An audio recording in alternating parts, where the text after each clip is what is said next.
안녕하십니까, 이태수입니다. 오늘 저는 아시아 문화 중심 도시 문제에 관해서 잠깐 말씀드리도록 하겠습니다. 문화와 도시, 이 두 개념은 서로 모순된 개념은 아닙니다. 많은 그 두 개념 사이에는 일종의 긴장관계가 있습니다.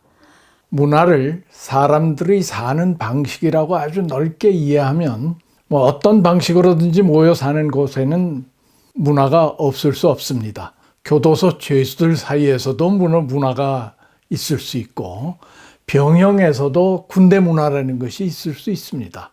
그러나 좀 더 풍부하고 윤택한 내용의 문화를 이야기하면서 도시 문제와 문화의 문제를 연결하자면 그런 문화가 성립하는 것을 방해하는 요소가 도시에 있을 수 있습니다. 문화 중심 도시를 꾸미겠다는 생각은 그렇기 때문에 그렇게 간단한 생각이 아닙니다. 이번 이야기 모임을 기획한 측에서 내놓은 깊은 생각이라는 표를 접하면서 저는 바로 동의가 되었습니다. 정말 도시와 문화의 묶음에는 여러모로 깊은 생각이 담겨 있어야 합니다. 제 자신이 그렇다고 거기에 대해서 깊은 생각을 미리 해서 가지고 있는 것은 아닙니다. 그러나 저는 여러분들이 지금부터 그 주제에 관해서 깊은 생각을 하실 수 있는 자료, 생각거리를 드릴 수 있겠습니다. 그런 자료의 하나로 우리가 자주 쓰는 공동체라는 개념의 뜻에 관해 말씀드리도록 하겠습니다. 그리고 그렇게 하기 위하여 일단 여러분들 들어보신 적이 있겠지만 던바이 수에 관해서 먼저 말씀드리도록 하겠습니다. 던바이 수란 영국의 인류학자 로빈 던바가 말한 수인데 간단히 말해 한 개인이 맺을 수 있는 사적인 친교의 범위인데 그게 대충 150명이라는 겁니다. 친교의 정도를 좀 더 부연해서 던바는 아주 다음과 같이 재밌게 이야기합니다. 술집에서 우연히 만나서 그 자리에서 즉각 술잔을 나누어도 부자연스러울 것이 없는, 어색할 것이 없는 사이라고 합니다. 그것이 물론 개인 간의 차이는 있겠지만은 그 최대한은 있을 것이고 그 최대한이 바로 150명이어서 그걸 넘었으면 잠깐은 몰라도 계속 친교 관계를 유지하기는 힘들어진다는 겁니다. 이 수가 지닌 의미는 인간종, 즉 호모사피엔스의 특성을 소위 빅 히스토리의 조망을 통해서 시야에 담고자 할 때 제대로 확인이 됩니다. 여기서 빅 히스토리라는 것은 인류의 역사를 세상의 시원, 즉 빅뱅에서부터 잡는 식으로 타임 스팬을 최대한 확대해서 고찰해 본다는 것입니다. 물론 지금까지 저나 여러분들이 학교에 정통 역사 교육 받은 틀 내에서는 문명의 시작점에서부터 본격적으로 역사가 시작된다 이렇게 배웠습니다. 문명 이전 시기는 프리히스토리, 선사시대라고 해서 그냥 잠깐 간략하게 언급하는 정도로 끝내버렸죠. 문명 이전 시기까지 시야에 담는 것은 역사학자들에게는 지금까지 해본 모험이 아닙니다. 역사학자 혼자만으로 할 수 있는 일이 아니죠. 여러 학문이 같이 협업을 해야 할 수 있는 일입니다. 따라서 지금까지 이루어낸 성과가 학술적으로 아직은 초기 단계다. 그렇게 이해하시면 되겠습니다. 이러한 한계, 던바수에 관련된 이러한 한계는 어쩔 수 없는 일이니까 그 점은 염두에다 두시고 제 얘기를 들어주시기 바랍니다. 생물학적인 관점에서 인간, 즉 생물학적인 종으로서 호모사피엔스는 아주 독특한 존재입니다. 호모사피엔스를 포괄하는 상위 단위 호모속은 진화 과정에서 굉장히 독특한 생존 전략을 채택했습니다. 즉 대뇌에다가 에너지를 투자한 것이죠. 송곳니나 근육의 힘, 발톱 이런 것을 키우기보다는 중추신경계와 그 끝에 왕관처럼 달려있는 대뇌에 집중 투자를 했습니다. 이 전략은 사실은 그렇게 성공적이지 못했습니다. 호모속은 한 200수십만 년 전부터 호모 하빌리에서부터 호모 에렉투스 등 여러 종을 실험 무대에 올려놓았는데 거의 다 멸종해버리고 말았습니다. 현재 살아남은 종은 유일히 호모사피엔스 하나뿐이죠. 이거는 굉장히 위태한 일입니다. 종 다양성이라는 것은 진화를 위해서 굉장히 지혜로운 전략인데 호모속은 이 부분에 있어서 실패한 것이죠. 호모사피엔스 하나 남았으니까요. 그런데 이 호모사피엔스가 참 독특한 존재입니다. 그때까지 호모사피엔스가 20-30만 년 전에 나오기까지 출현했던 여러 인간 종은 포유류의 먹이사슬 중하위권에 머물러 있으면서 정말 아슬아슬하게 생존해왔고 결국은 다 멸종했습니다. 그러나 호모사피엔스는 그 대뇌에 투자한 것이 주요했던지 다른 종을 지배할 수 있는, 다른 모든 종을 지배할 수 있는 강력한 힘을 거기서 얻어냈습니다. 즉 도구를 제작할 수 있었고 그 도구를 휘둘러서 다른 종을 지배할 수 있는 무리의 크기를 전대미문의 크기로 키워냈습니다. 이것이 호모사피엔스가 어려운 생존 경쟁을 뚫고 유일한 종으로 남아있게 된 비결입니다. 던바는 호모사피엔스의 생존 경쟁력에 있어서 도구 만드는 능력보다 사실은 무리를 짓는 능력, 사회적 네트워크를 구성하는 능력을 더 높이 평가했습니다. 사자의 송곳니나 발톱에 뒤지지 않는 무기를 제작해냈다. 그게 대단한 것 같지만 그보다 그런 무기를 휘두르는 무리가 150명이나 된다 할 때 그게 가지고 있는 파괴력은 당시로서는 정말 전대미문의 것이었죠. 우리 인간과 그 유전자가 상당히 공유한 폭이 크다고 하는 침팬지 98%, 99%까지 일치한다고 하지만은 그 침팬지도 소셜 네트워크, 사회적인 네트워크를 만드는 능력은 20마리에서 50마리 사이인 정도입니다. 근데 인간은 그것의 3배 이상 되는 150명 정도입니다.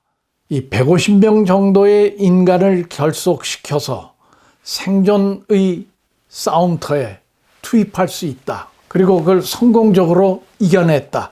이런 체험을 10만 년 넘게 해온 인간들에게는 150명의 소셜 네트워크라는 것, 사회적 네트워크라는 것은 정서적으로 깊은 안정감을 주는 단위입니다. 그것을 넘어서는 단위에 속하게 되면은 인간은 그런 정서적인 안정감을 같은 정도로 누릴 수가 없습니다. 그래서 현대에도 군대 조직 중에 일선에서 전투를 수행하는 조직은 중대 100명, 소대 30명 정도입니다. 그리고 여러분들 그 성경책에 나오는 그 로마 군대의 그 아주 익숙한 단위가 백부장이 이끄는 단위입니다. 100명이라는 단위가 우리에게 정서적으로 오랫동안 큰 안정감을 주는 공동체 규모입니다. 제가 공동체 문화에 대한 이해를 깊이 하기 위해서 공동체에 대한 이해를 먼저 해야 되겠다고 말씀드렸는데 그 공동체에서 가장 우리에게 정서적인 안정감을 주는 공동체 규모가 던바의 수가 정해놓은 바로 150명입니다. 그것은 지금까지도 어떤 조직 생활을 하든 우리에게 변함없는 상수로 보존되고 있습니다. 그러나 인간은 던바수의 한계를 넘는 무리를 이룰 수 있는 단계까지 진화를 했습니다. 특히 지금으로부터 10,000년 전 농업혁명을 계기로 한 군데 정착하기 시작하면서 함께 모여 사는 규모가 획기적으로 증가했습니다. 농사를 짓기 이전 수렵 생활을 하던 때는 던바의 수 내에서 생활하는 것이 편했고, 그것을 넘어서서 지나치게 수를 확장하면 오히려 방해가 되었습니다. 수천이 모여서 함께 수렵 생활을 해야 할 필요는 없습니다. 그러려면 오히려 더 먹고 사는데 장애가 컸을 것입니다. 그러나 농업 생산 활동을 수행하기 위해 노동력을 모아 그 결실을 한 군데 모아서 저장해 놓고 살면 더 안심하고 살 수 있는데, 그럴 경우에는 작은 수보다는 가능하면 숫자를 늘리는 것이 유리합니다. 농업혁명을 계기로 인간은 던바의 수를 넘는 공동체를 형성하기 시작했습니다. 그 끝점이 사실은 우리가 오늘 이야기할 도시라는 형태의 공동체입니다. 도시에 해당하는 크기의 공동체 유적이 발견된 것은 서양의 경우 지금 터키 반도, 이락, 이란, 또 시리아, 그 밑에 레반트 지역, 이런 지역인데, 거기 지금 남아있는 그 큰 곡물 창고를 보면 그 주민의 규모를 우리가 짐작할 수 있습니다. 문명이 시작하기 전에 이미 수천 명이 모여서 집단을 이룬 것을 확인할 수 있습니다. 농업혁명이 만년 전에 일어났고, 그로부터 한 3, 4천 년 지나고 나서부터 도시들이 여러 군데 발견됐는데, 또 그로부터 한 3, 4천 년 지난 뒤에는 우리가 지금 이름을 알고 있는 문명의 도시가 출현을 합니다. 4대강 유역의 문명 국가의 수도급 메트로폴리스라고 얘기하는 것이 이때 등장을 하죠.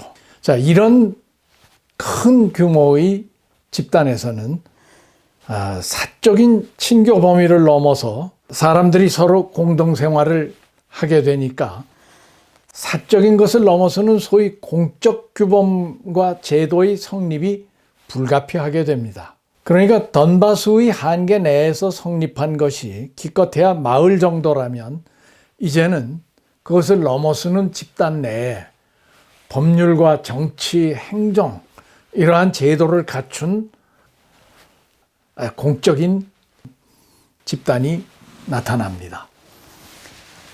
이것을 우리는 지금까지 문명의 출현이라고 설명을 했습니다. 문명이라는 말, 이 말은 사실 우리가 원래 가지고 있던 말이 아니라 영어의 어떤 서양어의 civilization의 번역어인데, 그 말은 어원적으로 도시민, 키비스, 시비스를 뜻하는 말에서부터 나왔습니다. 그러니까 civilization이라는 말은 도시민화한다 하는 말입니다. 문명화라는 건 도시민화한다는 얘기죠. 그리고 문명이라는 거는 시골과 대립하는 말입니다, 사실은. 그런 점에서 문명과 문화를 서로 우리가 구별해서 이해할 필요가 있습니다. 문화가 없는 것은 모두에도 말씀드렸다시피 없습니다. 시골에도 문화는 있습니다. 그러나 문명은 도시를 중심으로 해서만 있습니다. 문명은 도시에서부터 시작한 것입니다. 도시민이 지켜야 할 삶의 규범은 마을 사람들이 서로 지켜야 될 사적인 친교를 맺을 수 있는 그런 규범과는 질적으로 다른 것이 됩니다. 도시에서는 공과 사의 구별이 중요합니다. 서로 친하게 반말을 나누는 사이가 아닌 정말 낯선 사람끼리 어떻게 서로 문제를 일으키지 않고 협조하면서 살 수 있는지, 규범과 그 규범의 통용을 보장하는 제도를 도시는 가지고 있어야 합니다. 그것은 일정한 이념을 공유해야 합니다. 같이 구체적인 일상 삶의 체험을 공유하지 않아도 공유하는 이념이 있기만 하면은 큰 규모의 집단을 이룰 수 있습니다. 그것은 종교적, 정치적, 사회적 여러 성격의 이념일 수 있습니다. 오늘날 기준으로 보면 꼭 합리적이지는 않다 하는 그런 이념이라도 그것이 사람을 끌어모아 묶어놓을 수 있는 것이라면 그때는 유효한 기능을 할 수 있습니다. 가령 우리는 다 같이 곰의 자손이다. 또는 같은 귀신에게 제사를 지낸다. 등등. 오늘날 우리에게는 정말 별 설득력이 없는 신화 같은 것들이 오랫동안 집단을 결속하게 하는 이념 또는 이념적 허구로 기능을 했습니다. 그 바탕 위에 큰 규모의 집단을 이루는 것이 가능했던 것입니다. 그리고 그 이념적 바탕도 좀 더 합리적으로 세련되어 갔습니다. 그것이 문명의 역사죠. 장기적으로 보면 인류의 보편 이념이 되는 방향으로 정제되어 갔다고 할 수 있습니다. 그런 과정에서 기왕에 있었던 공동체의 문화도 도시 영역 내에 편입되면서 변모되어 갔다고 할 수 있습니다. 그 변모의 과정은 아주 순탄한 것은 아니었습니다. 공과 사의 긴장 관계가 전래의 공동체 문화와 도시적 문화, 즉 문명 사이의 긴장 관계의 또 다른 하나의 단적인 버전이었다. 이렇게도 말씀드릴 수 있습니다.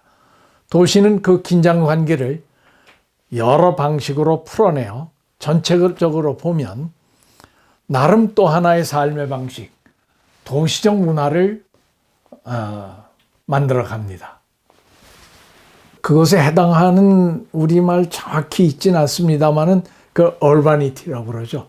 세련된 문화, 뭐 이렇게 우리가 아마 표현할 수 있을 것입니다. 던바의 수는 우리 생물학적인 조건하고도 사실은 연결이 되어 있습니다. 그건 물론 던바의 주장이고 그것은 뭐 정설로 지금 확립되어 있는 것은 아닙니다만은 던바의 수는 우리 대뇌의 신피질의 크기하고 비례한다고 합니다. 그러나 이 도시의 세련된 문화, 이거는 생물학적인 바탕하고는 관련 없습니다. 아마 관련이 있다면 제가 뇌과학자가 아니기 때문에 자신 있게 말씀드릴 수는 없습니다만은 아마 대뇌의 상상력을 담당하는 부분이 맡아서 만들어낸 것일 겁니다. 사실 상상력은 대뇌에서 가장 신비로운 부분이죠. 아직 뇌과학자들도 다 탐사하지 못한 부분입니다. 세련된 도시 문화의 예로 저는 아테네의 경우를 말씀드리겠습니다. 고대 그리스 문명을 대표하는 도시죠. 아테네도 사실은 다른 도시처럼 마을 단위에서 시작을 했습니다.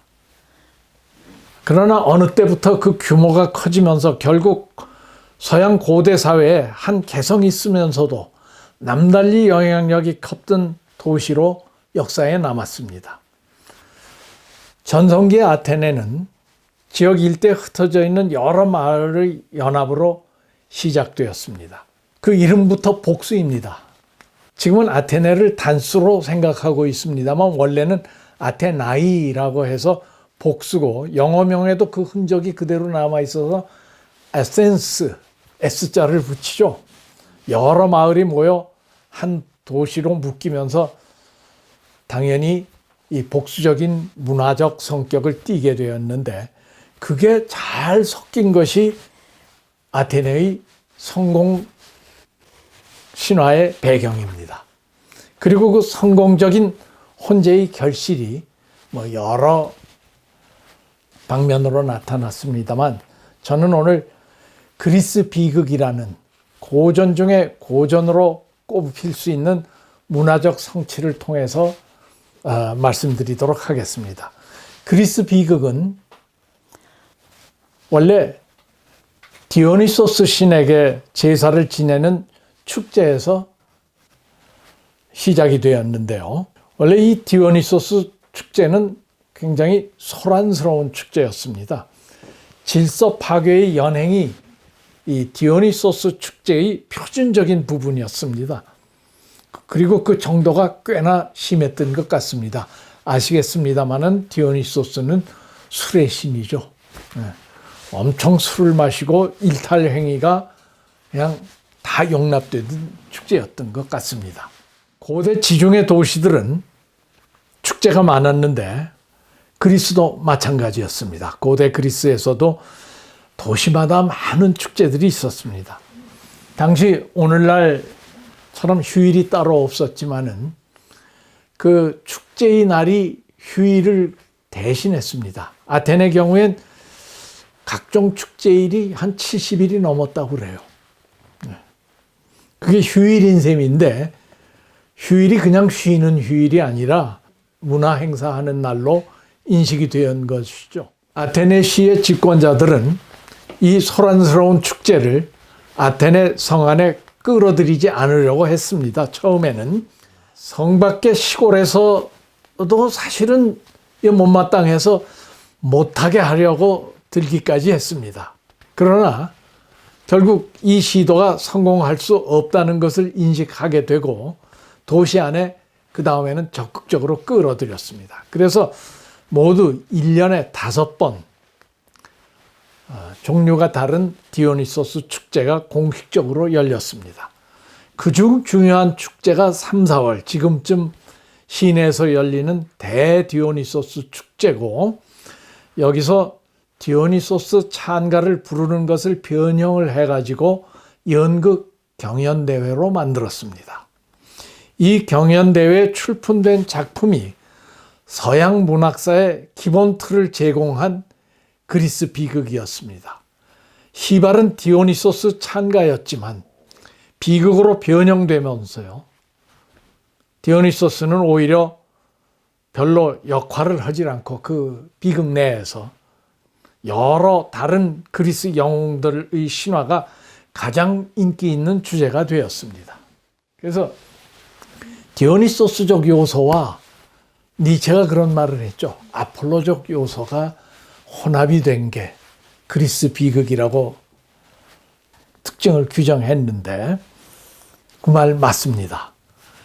그 디오니소스적 무질서한 요소를 합리적인 요소와 도시적인 요소와 잘 결합을 시켜서 그리스 지성을 대표하는 문화적 성취를 만들어낸 것입니다.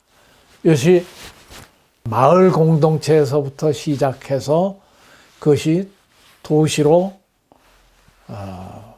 차원을 달리한 규모의 공동체가 되면서 인류가 이루어낸 중요한 문화적 성취입니다. 도시의 역할이 또 이만큼 중요한 것입니다. 저는 지금 공적인 요소가 개입하기 이전 지극히 사적인 친교가 가능했던 단위의 마을에서의 삶의 방식이었던 것이 도시 속에서 어떻게 이질적인 것과 융화돼서 독특한 결실을 맺을 수 있는지 아테네의 그리스 비극 예를 통해서 말씀드렸습니다. 그러면 우리 도시는 어떤가? 우리 도시도 사실은 오랫동안 마을 공동체의 자연스러운 연장인 것 같은 모습을 하고 있었습니다.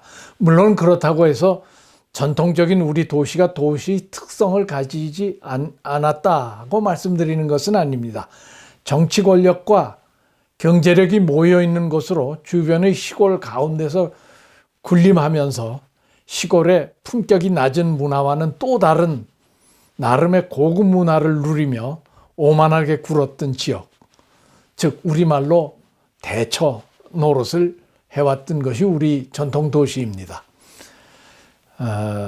그래서 우리 전통 문화가 시골 농가에만 있었던 건 아니고 도시 부잣집, 세도가, 양반집에도 있다는 점에서 우리 경우에도 둘 사이에는 시골 문화와 도시 문화 사이에는 긴장 관계가 있었죠.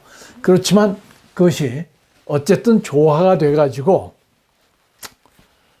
우리 문화의 여러 얼굴을 만들어내는 전체에 속한 한 부분들이었습니다. 그러나 다 아시다시피 20세기를 거치면서 1차적으로는 일제에 의해 그리고 20세기 후반부는 소위 근대화의 파도 속에서 기존의 도시나 시골의 모습은 다 같이 낙후한 것으로 치부되고 새로운 모습의 도시를 만들어내는데 전력을 질주하게 됩니다.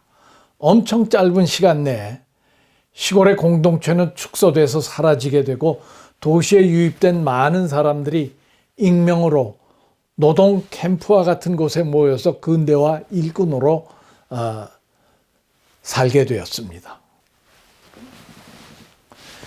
19세기 독일 사회학자 중 트웨니스라는 사람이 공동체, 게마인샤프트, 그리고 게셀샤프트, 사회를 구별했는데 저는 그 구별을 고등학교 때 배웠던 것으로 기억하고 있습니다. 공동체, 즉 게마인샤프트는 던바 범위 내의 집단은 아니지만 그런 소규모 집단 내에서 누릴 수 있는 정서적 안정이 유지될 수 있는 그런 삶의 방식이 어느 정도라도 보장되게끔 조직된 게 게마인샤프트입니다.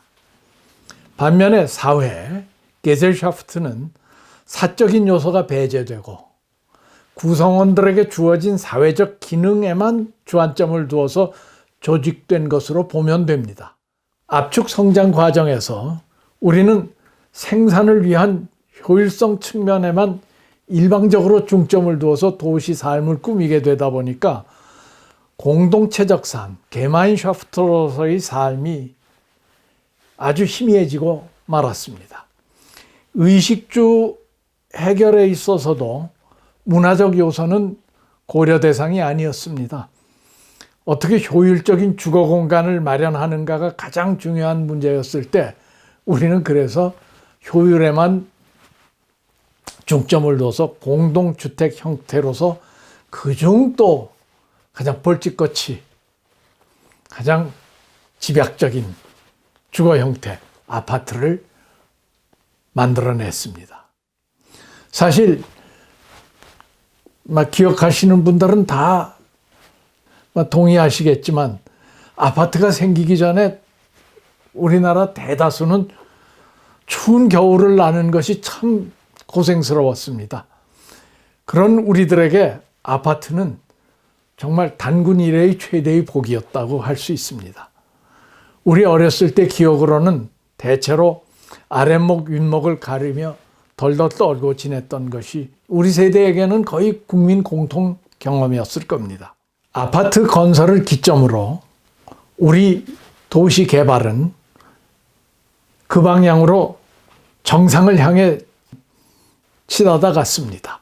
고층 건물이 쓰고 덩달아 계속 고층 아파트가, 사실은 덩달아가 아니라 앞장서서 고층 아파트가 도처에 솟아오르면서 이제는 도시 내 공동체적 삶의 가능성은 아예 없어지지 않았는가 하는 생각을 할 수밖에 없었습니다. 그런 와중에 20세기가 저물어갈 즈음에 도시 내에서도 공동체 삶의 가능성을 타진해 보려는 움직임이 슬슬 생겨나기 시작했습니다. 21세기 들어와서는 그것이 확연하게는 아니라 해도 어느 정도는 가시화되기까지도 했습니다. 서울시에서도 오래된 동네, 성북동, 부천, 또 전주시에서도 또 몇 군데 아파트를 세우는 것이 도시 삶의 전부를 담는 방안이 아니라는 목소리를 내기 시작했습니다. 동경같이 세계적으로 땅값이 비싼 곳에서 좁은 아파트에 사는 사람들이 조그만 땅 조각을 십시일반 기부해서 조그만 공원을 만들어내 노인네들이 모여 왕년에 했을 법한 동네 이야기를 할 공간을 마련하고 그것을 실현하기 시작했다는 이야기가 텔레비에 방영도 되기도 했습니다.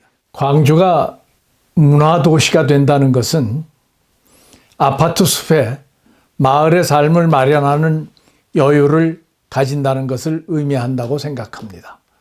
광주 시민들이 시내의 옛날 마을의 삶을 그대로 재현하라는 것은 아닙니다. 또 그럴 수도 없습니다. 마을의 삶과 연결되어 있다는 점이 확인될 만큼 공동체적 삶의 모습을 꾸밀 수 있어야 한다는 말입니다. 거리의 카페에서, 도시적인 거리의 카페에서 차 한 잔을 마시면서 인생 이야기를 하고 역사를 기억해내 담론을 꾸며내는 여유를 가져야 문화도시라고 할 수 있습니다. 그것은 옛것을 보존하는 것과는 또 다른 것입니다. 귀한 옛것을 보존하는 것은 광주든 어디든 우리에게 다 당연한 일이지만 옛것과 연결되어 있는 현재의 삶을 꾸며내는 것, 그것이 필요하다는 말씀입니다. 그리스 비극은 옛것을 그대로 보존한 것이 아닙니다. 옛것이 남아있는 시골의 문화를 도시 안으로 끌어들여서 도시 현재 삶에 연결시켜서 만들어낸 결실입니다. 광주도 마찬가지로 과거의 역사를 그냥 보존하라는 것이 아니라 그 역사를 팽개치는 것이 아닌 건 물론이고 현재의 삶으로 연결되는 창조적 작업을 해야 한다는 것입니다. 옛것을 그대로 보존하고 기억하는 것은 그렇게 하고 일을 끝내면 그는 인디안 리서베이션 만드는 것하고 똑같은 일입니다. 가령 한동안 서울의 숭례문은 남대문 접근 불능한 섬처럼 우리 삶에서 차단되어 있습니다. 그 옆을 지나가다 보면 그 숭례문과 인도를 가로막고 있는 자동차 홍수 때문에 그건 그냥 쳐다만 보는 곳이지 우리 삶에 들어와 있는 곳이 아니었습니다. 그런 식으로 옛것을 보존하라는 것이 아니라 우리 삶 속에 들어올 수 있게끔 어떻게 꾸며내야 됩니다. 저는 젊었을 때 한동안 괴팅겐이라는 독일 조그만 대학 도시에서 보낸 적이 있습니다. 그 도시는 500년 된 집이 지금도 그대로 사람들이 살고 있습니다. 그 1층이 음식점인데 저도 그 음식점에서 가끔 식사를 했습니다. 우리에게는 6.25를 거치면서 너무 많은 것이 파괴돼서 그 정도는 기대하기 어렵습니다만은 지금이라도 오래되면 다 부수고 새로 짓는다는 강박에서 벗어나야 됩니다. 그것이 도시 재생의 의의이기도 합니다. 공동체적 삶이 있고 그 삶의 역사를 팽개치지 않고 현재까지 연결을 시켜 삶의 이야기라는 것이 가능해질 때 깊이 있는 문화가 생길 수 있습니다. 소위 도시 개발 못지않게 개발 자체를 반대하지는 않습니다. 많은 엄청 신중해야 되는 것이 도시 개발입니다. 도시 재생에도 가능한 한 깊은 주의를 기울여야 한다고 봅니다. 그렇지 않으면 문화도시로서의 자격이 없습니다. 그러나 그것도 광주가 목적하는 바의 일부인 것 같습니다. 그것 자체로도 귀중한 것이지만 광주는 아시아 중심으로 문화의 외연을 광주 고유의 것을 넘어 우리나라 전체로 우리나라 밖의 아시아까지도 확장하겠다는 뜻을 가지고 있습니다. 이 확장의 뜻도 사실은 도시의 본래적인 면모 중에 하나입니다. 마을 공동체보다 도시는 자신이 가지고 있는 것이라고 여기는 것을 훨씬 더 적극적으로 공격적으로 남에게 전파하려 듭니다. 그리고 그런 힘을 가지고 있습니다. 도시는.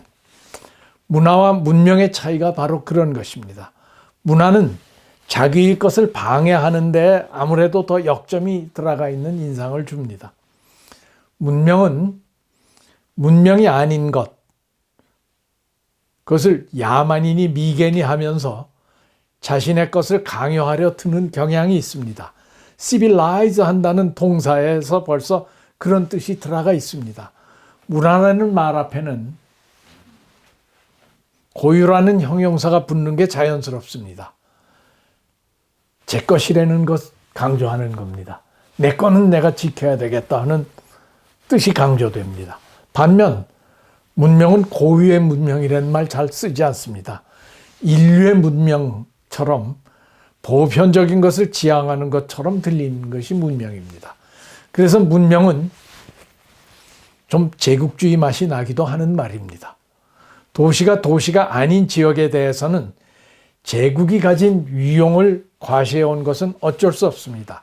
그러나 이제 그런 시대는 지나갔다 또는 지나간다고 보아야 할 것 같습니다. 광주가 문화의 외연을 확장해서 광주의 미래를 생각한다는 것을 문명 전파라고 생각할 것이 아니라 스스로 지니고 있는 문화의 지평을 넓히겠다는 뜻으로 이해해야 한다고 생각합니다. 광주의 문화를 널리 알릴 뿐 아니라 광주에도 다른 문화가 들어와서 스스로를 알릴 자리를 마련하겠다는 뜻으로 이해해야 한다고 생각합니다.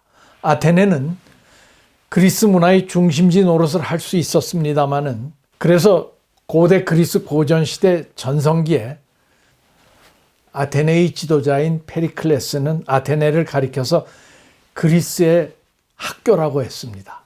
그 말 뜻은 명확합니다. 누구든 와서 배울 수 있고 가르칠 수 있다. 그런 곳이 아테네라고 했습니다. 아테네 문화 전성기에 아테네 사람만이 아테네에서 활동하지 않았습니다. 그리스 각곳에서 현자들이 몰려와 강연회도 열고 토론회도 참가하면서 아테네를 문화 중심지로 만들었습니다. 전성기 아테네에는 그 외항인 피레스 항에 피레우스라는 곳에 항구가 있었는데, 그것이 아테네 시내에서부터 한 8km 떨어져 있는 곳입니다.